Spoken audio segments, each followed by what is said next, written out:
Now the third-year man from Alabama State, Isaiah Crowell. That's going to go as a loss of a yard, and it'll be second down. I'm getting the sense that Fletcher Cox is making offensive linemen want to take the week off when they have to play against him. It's a regular routine for him, isn't it? It really is. That play there, that's him all day long. Good luck trying to block him and keep him from disrupting your offense. He's going to loft one deep left side here.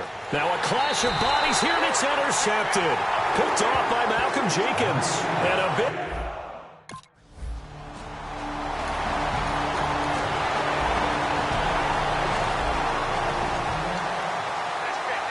And now Cleveland geared up to take the field. And following the interception, just any interception, are you a little bit more cautious when you start that next drive, or no, you just throw that out the window? I think you are. I don't think that there's any way you can run back out there and go, totally didn't affect me. Let's just go ahead and be loose with the football again. You're going to take care of it, but you have to be careful about being too cautious because now you can't run any offense at all. Still want to attack. We'll see how they attack them here.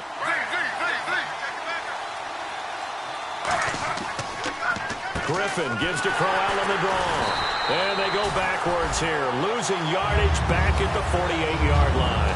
It's a loss of 2, now third down. Partner, we're into the second quarter, and I guess you can kind of look at it both ways. The offense, they've got to figure out what they're going to do because they haven't scored any points. But if you're the defense, you're feeling great about what you've got going on. The only concern you have, if you get to the half, what adjustments will the offense make to try to defeat you? The intended target was Corey Coleman, and that'll bring up a fourth down. Here's Andy Lee now as he'll kick it away for the second time.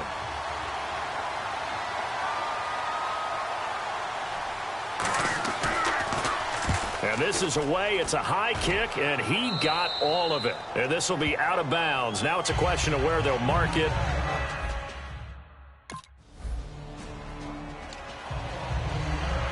And now the Browns coming out on the field. And last drive, 3 and out. Still a goose egg on the scoreboard. How do they break that goose egg? They've got to find a way to get the ball in the hands of their playmakers, get them some space, and try and make a first down and get some momentum going. It's been a struggle for them throughout the game, and that 3 and out on the last possession, that told you just how stalled they are on offense. So who will step up here? We'll see. A reminder coming up at this and every halftime this season, we'll be checking in with Larry Ridley in Orlando for highlights and analysis of our first half. LR, that's my man. That's your guy. 7 yards on the pickup there, and now they've got it first and...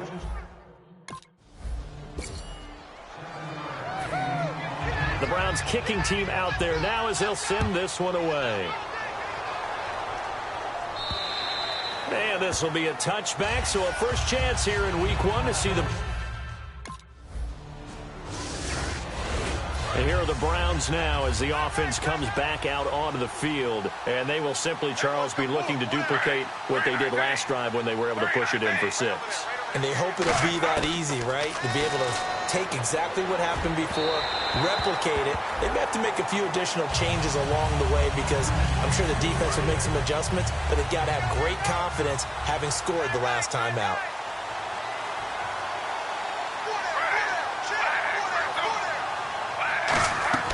A fake to Crowell. Now it's Griffin. So nowhere to escape, and he goes down. Jordan Hicks in there to drop him with his first sack of 2016. Okay, you know my bias is about to come out here. A lot of people would think that the offense is just moving in the wrong direction. I'd say they're moving in the right direction because the defense is pushing them back. Former defensive guy. Now, as a quarterback, 3rd and long, you really got to rally the troops here, don't you? Yeah, you're doing a big way. And what else do you have to look out for? More pressure coming at you because it seems to be working pretty well. Look at the spin.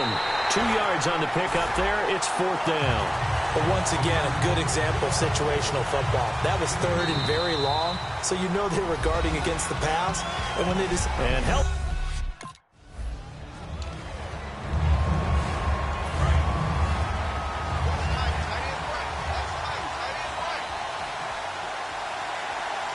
They come out here in the eye.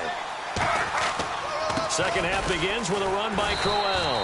And nothing doing. He's immediately taken down at the line of scrimmage. Officially no gain on the play, and it's 2nd down.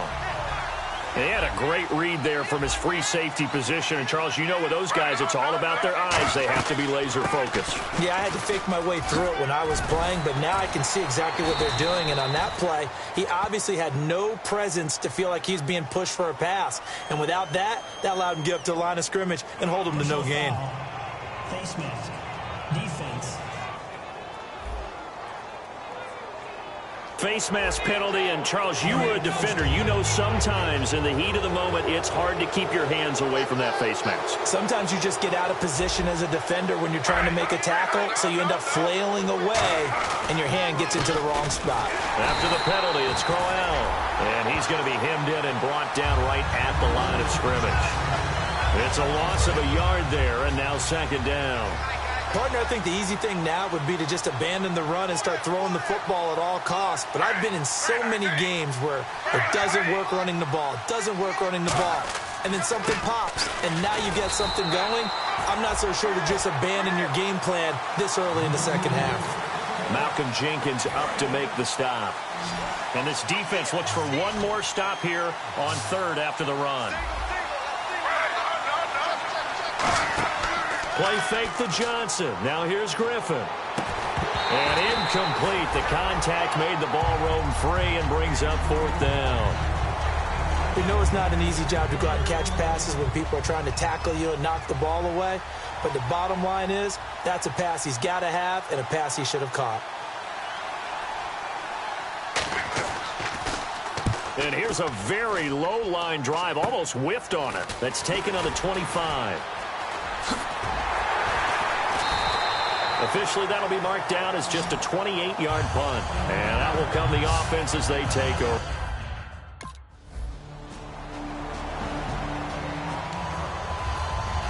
And now the Browns offense trots back onto the field. And a tight game after punting last time. See if they can get something going on this drive.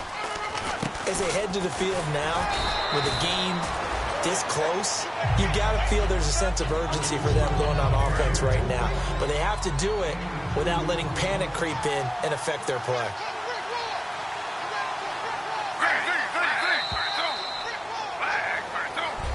And welcome back. We are in the city of brotherly love, Philadelphia. It's been a very hotly contested game to this point. Just a field goal separating these two teams as we get set for the fourth quarter. They go play action with Griffin. Oh, the ball comes out on the hit, but they'll say it's incomplete. The tight end, Gary Barnidge, the intended receiver. And it's third down. And the offense looking to pick up the first down after the second down incompletion. A nickelback added defensively as they look to stop this 3rd and 8. On third down, Griffin. And here's the first NFL catch for Corey Coleman. 23 yards on the play. He's such a good route runner. Shows it there on third down. Very proficient and a good pass. And you know what I've observed over the years in the NFL? The better a route runner you are, the more confidence your guy's going to have in you to go to you in important times because he can trust you being in the right spot, and they connected there and picked up a first down. Give him 10 yards on that one, and that'll earn him a fresh set of downs. I'm going to show my age here a little bit. We used to talk about running backs catching the ball as safety valves. Nowadays, they're a big part of the passing offense. Quit acting like you're so old. And no escaping this time as he'll go down. They got him for a sack. No, and after the sack, he's still down on the field. Hate to see this. Week 1 of the season. We'll be back.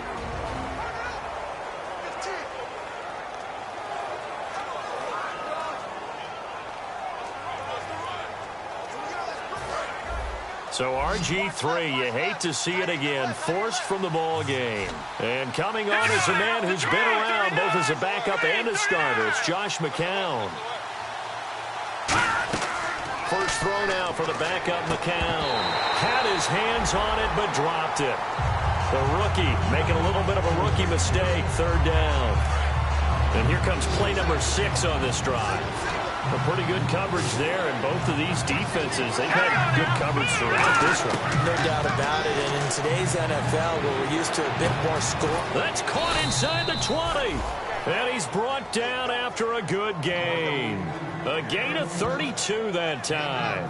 Now, they've been struggling in the passing game. Do you like the aggressiveness there? I mean, it worked on that play, but do you like it? I do, because a lot of the time you're struggling.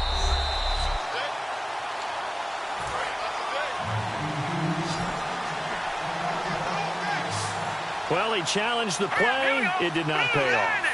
And that means he lost a timeout in that challenge. And as a coach, you hate that. Don't know if you took the advice. And that's going to be caught for a Browns touchdown.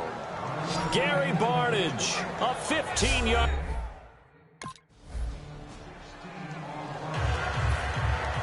Set now to kick this one away, and off it goes.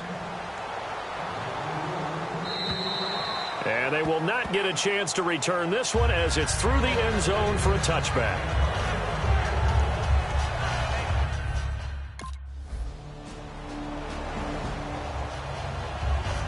And now Cleveland geared up to take the field. And that recipe on their last drive that resulted in a touchdown looked pretty good, so they'll be hoping to do that once more. And it takes me back to when we sat with the offensive coordinator and the head coach. They felt pretty good about their game plan and thought there were some holes in the defense, and they exploited them the last time out. Let's see if they can come back and put together a similar drive. And we'll see if they can do just that. Getting late here in the fourth, and if this team has any chance to win this football game, their defense obviously needs a stop here. McCown throwing on second. And this is Gabriel on the catch. And he'll get to the 29-yard line, brought down there. It's a gain of 5, and that'll lead here to a third down. So they're leading. They have possession of the football, and certainly this is where they just want to milk the clock. Time for a break. We'll come back for the electrifying conclusion after this. So the Browns in possession of the football here as we get you reset. And let's see what they've come up with offensively after having time to talk it over. They'll try and run down some clock with Johnson. And he's got the first down yardage before he's brought down at the 42. And the Eagles are going to go ahead and take another timeout. That'll leave them with just one remaining in this fourth quarter of play. They keep it on the ground. This time it's Crowell. And his rough afternoon continues. He's going nowhere again. Tackle made there by Jordan Hicks. Tough day, tough sledding right there, and it's been that way the entire game. Not a whole lot of room to ramble for him. Yeah, you're right. It's been that way all afternoon. Didn't get a whole lot better there. And able to break one tackle, but then quickly brought down. But a nice little gain. And he's able to get most of what he needed on the carry there. 7 yards on the gain, and it's 3rd and 2 now. Looks like a nickel set here defensively on 3rd and 2. And maybe expecting a throw. They'll try to run for it with Crowell. And he's got room. And a cutback right sideline.